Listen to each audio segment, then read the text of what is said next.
we have a very special treat today.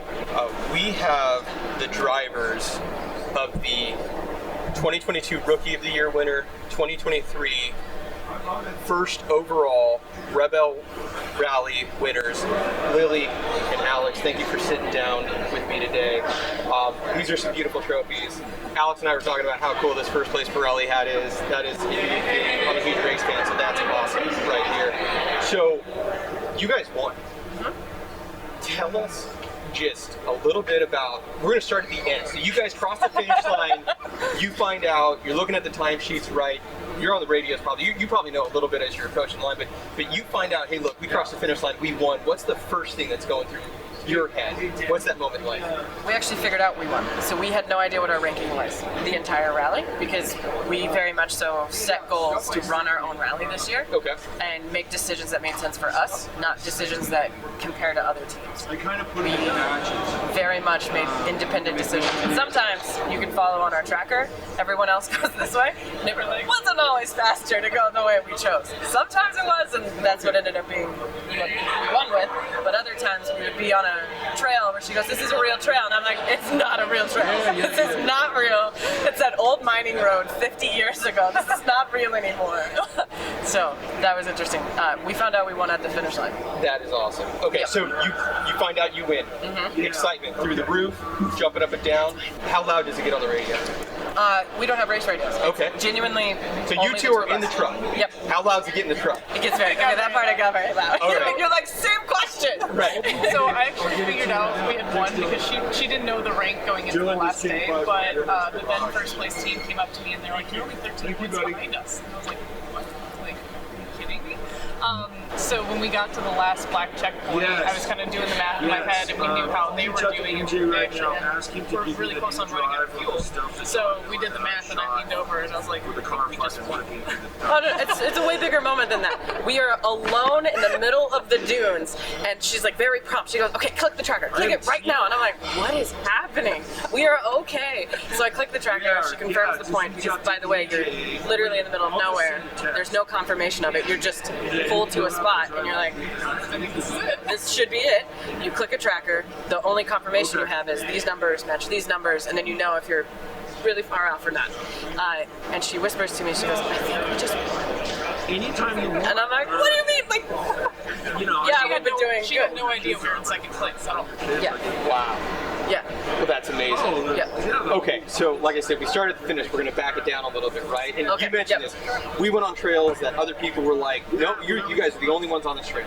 Yep. Right? So who or how do you guys, because you guys told me, kind of, Lily, you do the majority of the driving, Alex, you do the navigation, but you guys work together and kind of plotting out those routes, right? So tell us a little bit about, you wake up in the morning, or really, you're probably getting it the night before and a little bit further ahead of time, but you're making adjustments, right? On race day, you're making adjustments on sprint, right?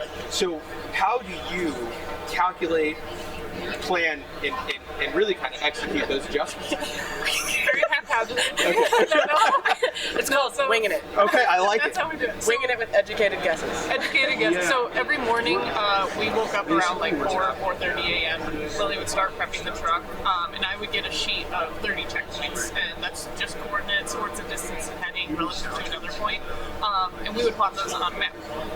Then we would go pick our course, figure out if there's like certain routes that get more points or certain checkpoints that are not worth it, and we did that very much so together. We would discuss the points, like, hey, there's X route that goes on this really hard rock trail, like, should we do it? We know Lily's capable, we know the truck is capable, but time-wise, it doesn't make sense. So we would strategize together, figure out our time and what checkpoints were best. Did it. And we owned it together. Every decision, no matter who came up with the idea, we owned it together, because maybe she picked that route and that trail, but I also agreed to it by driving on it. So, like one time, a wash road became a boulder field. Okay. For a very long time, like hours. Boulders the size of our wheels, to which then we traverse across the wash, because we're like, there's a pole line road. There's a pole lines, there has to be a road, you have to maintain them somehow. To which we get over to, by the way, it's also not a road. And Washouts the steep. that we're trying to take a race pace at. Right. And So we're over there, and she's going, I'm so sorry, we're navigating us into this. And I go, what are you talking about? We're 2 hours into this. I have definitely chosen this with you. Like, We could have turned around. yeah, like a kilometer into this, I could have gone, this doesn't make sense. But neither of us did that, and we held to that commitment. And for, I want to say 10 kilometers, we were crawling over boulders on a time crunch. Yeah, you could walk faster, but we were able to drive. Because one of us at one point did get out Yeah. and start walking to go, yep, come this way, this one's better. So, Would you say that's the biggest challenge of the race? Was that moment the biggest challenge, or what was the biggest challenge throughout that race? oof, the mental endurance. And physical, like, it's 8 days, no showers, you're camping, like, very uncomfortable. Mentally and physically, you have to be there. Yes, you're making decisions at your most vulnerable moments, and you're just committed to your teammate, and you are against the problem together. It's never us against each other, except for maybe a couple of times when I got us stuck on sand. We had some moments. There's 6 max tracks up there, so somebody's digging. Well, they came down. We call it a max track highway. Okay, yeah, okay, got it. And that was a part of our strategy. Before you get stuck, be preventative. So if we even got a little stuck, we would just lay a max track down, and then you can get out of it very quickly. We only got stuck once, and that was more because we were yelling at each other than because the truck. What are you doing? Yeah, she's like, you're a better driver than this. And there's like a bowl on this side, a bowl on this side. I'm backing down a ridge, and she's like, get turned around. I'll meet you at the car. And so I'm just trying to like very delicately at high noon when you can't see any of the features. Right. Back down this, and I get stuck. And the second I get stuck, I just hear her yelling like, "What are you doing?" I'm like, I just thought it'd be fun, I guess. And how many times have you two done the Rebelle? Twice. Twice. All right, excellent. So, round 2, Yeah. you win. Correct. That's pretty cool. And last year we got Rookie of the Year. We were 4th place overall, so that meant we were the highest ever ranking rookies. Wow. Well, that's pretty awesome. Agreed. Now, we've talked a little bit about some experiences in crossing rivers in these lands, right? You did it in an EV. Correct. Why the Rivian? And how'd you keep it charged? So, starting with charging. Okay. This year, entirely charged off of green hydrogen. A phenomenal company in renewable innovations. And they not only provide the tech, but they also bring the staff to support it. So not only are we out there thrashing around in the desert, but they're right there with us. So every time we had to charge, we were right there with their team. And it was amazing. Great group, amazing team. So from the start in Mammoth until the end of the rally in Glamis, we were charged off of green hydrogen. Wow. And that means emissions. Right, you're clean. Literally, I cleaned my hands after lunch one day in the water coming out of the truck. So like, how cool is that? And we only fueled whenever the gas vehicles get to be. So, Okay. or any typical ICE vehicle, and that's how it's deemed fair in the rally. Would make sense. Yep. Wow. So you made it. I mean, you literally followed the same steps as you said, the ice vehicle. So any most energy vehicle, you guys were right there on pace. Yep. And literally the fuel truck would park right next to the hydrogen truck at a safe distance. Right. They were. Yeah. Yeah, they were right next loud. to Like, yeah. Put yourself on the way. You got it. And why Rivian? I mean, there's other EVs out there. Why Rivian? So, we are a huge proponent of the fact that rising tides raise all ships. Okay. And the only way that this movement is continuously all together is multiple manufacturers produce EVs. We are obviously huge fans of Rivian, and that's why we work for them, drive for them, navigate for them, and believe in it because we're a brand-centered vehicle manufacturer. Okay. We're not only producing the best on the market, and I could go on about the off-roading that we did was actually extremely comfortable, the air ride suspension, the kinetic hydraulic, the capabilities of it, those all speak volumes for itself. But the fact that when you're on a trail, you can have a conversation quieter than what we're having right now, up something that only a trophy truck could go, That's pretty impressive. like, that doesn't exist.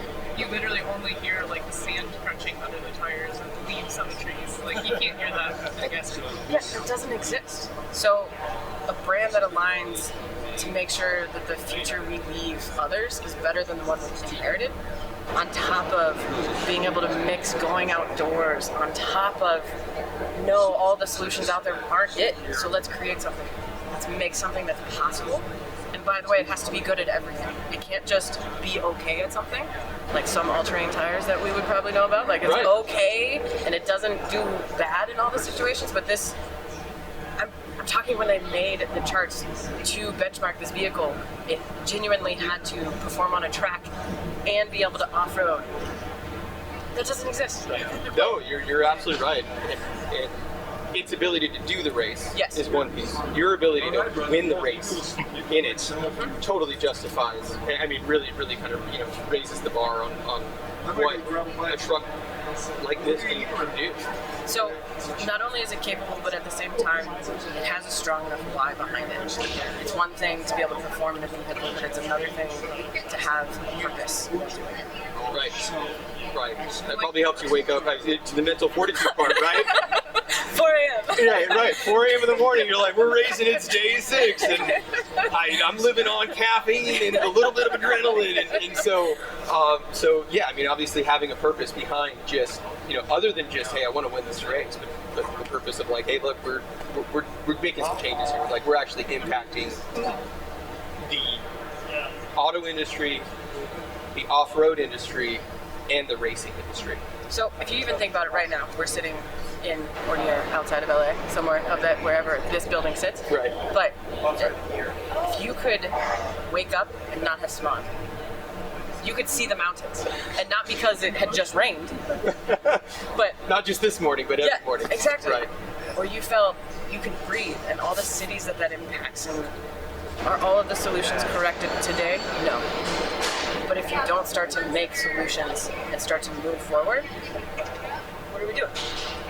Couldn't argue with you. Yeah. Couldn't argue with you. Yeah. Okay. I mean, I grew up in Los Angeles. I mean, I grew up going to Griffith Park and looking out over the city and being like, wow, that's gross. Yeah. Like, those aren't clouds. Right. Yeah, they're not supposed to be black. No. Like what? You get above a cloud line to be able to see the ocean, you can't even see the city. So, how are we impacting and making sure that that's a different future? It's impressive. So, okay, so we've 2023 winners. We've got an amazing truck, amazing team. What are you doing in 2024? What's next? Everybody asks us that. Yeah. We're not ready for that question. Listen, Is it a two-time? Are we going two-time winner? Are we Listen, doing a Baja listen. race? Or are we just like, look, guys, we're tired? I haven't been able to sleep in past 5 a.m. yet. Yeah. What we can say is we're very excited about what the future holds, and how do we continue to instill confidence and answer the questions that everyone has about, well, can I even road trip in it? We just did the Rebelle Rally in it, and yes, Right. yes, you can. 1,600 miles off road. You can definitely road trip with it. Yes, 1,600 miles. yes, An impressive feat. in 8 days. Right. Yes. Driving that alone is impressive. Doing it in an EV really kind of shatters the ceiling. Yeah, so it's the point of what do people want to know about it? How do we show adventurers about that? But more importantly, how do we build the community around that? Because it's a phenomenal vehicle, but if there's no community and grassroots to support it, what are we doing? You're absolutely right, and hopefully we're actually going to be able to have a handful of Rivians that are built in with that off-road overland mindset behind them coming out to some of the events pretty soon here. So we were just talking to DCE and Optima, and their really cool Rivian build, and hopefully we're gonna have a whole set coming out, so people can really kind of get hands-on with them, because you don't see a lot of them, right? And then from an off-road overlanding standpoint, you see even less of them. Yeah. So getting to get up front with the people who drive them, race them. But we're shattering beat our them. production numbers. It's awesome. We're ahead on that. So how do you start from something from scratch and then also have the amazing capability to be compared next to vehicle manufacturers that have been doing it 100 years? Right. What does that ramp even look like? How do you go from it didn't exist yesterday and now we're going to be competitive against that? So how cool is it that that's in the same sentence? Winning races is a good place to start. I would As have far to as agree. what that ramp looks like, that's always a good place to go. Well, look, where can people follow you, learn more about the team, learn more about the effort, right, in the racing? How do people follow you along there? So I think our Instagram is at Rivian Official. They have quite a few posts, I think, about all 3 teams that competed internally. And then talking about our customers, the passion there, we actually had the first EV customer competing in Rebelle Rally. And then she also happened to be in a Rivian. So that's also super exciting. All of the EVs that have competed until now, manufacturer backed, because vehicles are still so new, and the amount that support. One of independent owner entered, and she just so happened to be driving Rivian. So we were like, that speaks to the people. Like, how cool is that as a confirmation that we're building the thing that people want to go do? That is awesome. Yeah. Off-the-shelf race cars is an awesome thing. Yes. That's for sure. So, well, look, thank you both so much for sitting down with me today. Really appreciate it. And again, congratulations on the win. I'll be following closely, and I hope that we're back here again next year with a few more pieces of glass on a little pop We're kind of out. running We may out of actually room. need to roll out. We may need to put a slide in here. There's still some in the car. I love it. So yeah, we haven't even seen the medals or anything else like that. So again, thank you both so much. And if you don't follow the Rebelle Rally currently, you definitely follow the race, support it any ways you can. It's a unique opportunity, unique experience. And if you're interested in racing in the Rebelle Rally, I'm sure there's ways for people to just go online, find ways to volunteer, to learn about the race, participate in it from a non-race standpoint. And then, like you said, maybe you go out and you buy a Rivian and you're like, hey, look, I'm going racing, and you figure it out from there. So thank you both again. Thank you. Thank you. Oh, that was awesome. Yeah. Fun fact: she is always early. I'm always late, and together we are on time. It averages out. I I like was it. 10 minutes early this morning to leave, and she was 10 minutes late. Yeah, fact. Yeah. He Love said, and I have just started, because I know it upsets her whenever I'm not perfectly on time at minimum. So I've started to go, like about 6:30.